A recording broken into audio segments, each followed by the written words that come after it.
खे चइज वञी चंद पिया खे चइज वञी हाल मुंहिंजे ते रहम करियो मोती अचो दिल नरम करियो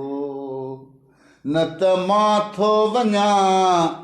हित हाणे मरियो चंद पिया खे चइज वञी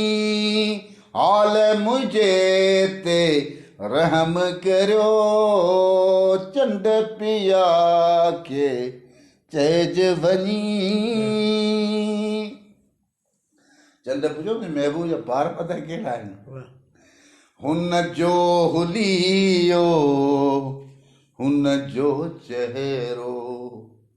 हू बहू ॼण तो आ जहिड़ो हुन जो हुलियो हुन जो चहिरो हू बहू ॼण तो आ जहिड़ो तो ते ककर जीअं कन को घेरो तीअं हुन ते वासी गन पहिरो तो ते ककर जीअं कन को घेरो तीअं हुन ते वासी गन पहिरो धरतीअ ते ॿियो नाहे अहिड़ो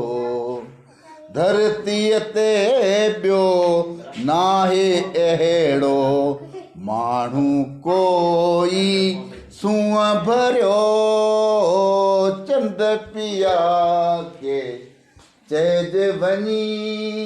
हाल मुंहिंजे ते रहम करियो चंद पिया खे चइज वञी अरे तूं निमाया थियो तारा तो सुमारे छॾिया तो मूंखां पुछियो आहे चंद सां मुखातिब आहे तो त सितारा सुम्हारे छॾिया आऊं कीअं सूर सुमारियां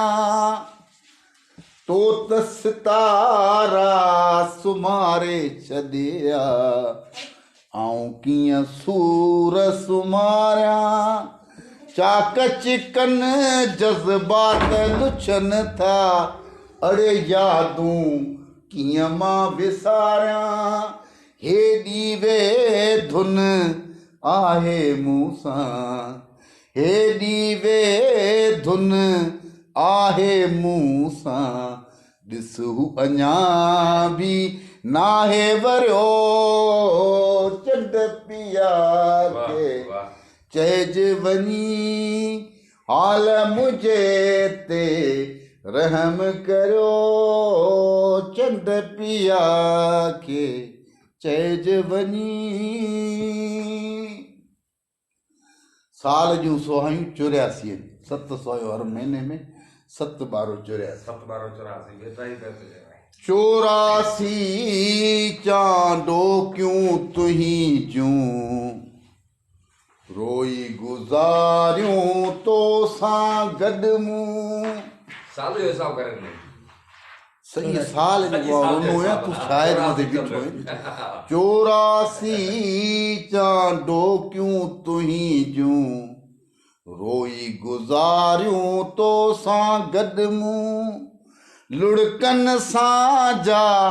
आली थी भूं दरस अशरफ तुंहिंजे साम्हूं लुड़कन सां जा आली थी भूं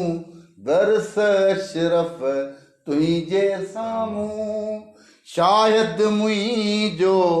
थीज वञी तूं शायदि मुंहिंजो थीज वञी तूं कोन मञींदो हठ भरियो चंड पिया खे चइज वञी हाल मुंहिंजे ते रहम करियो चंड पिया खे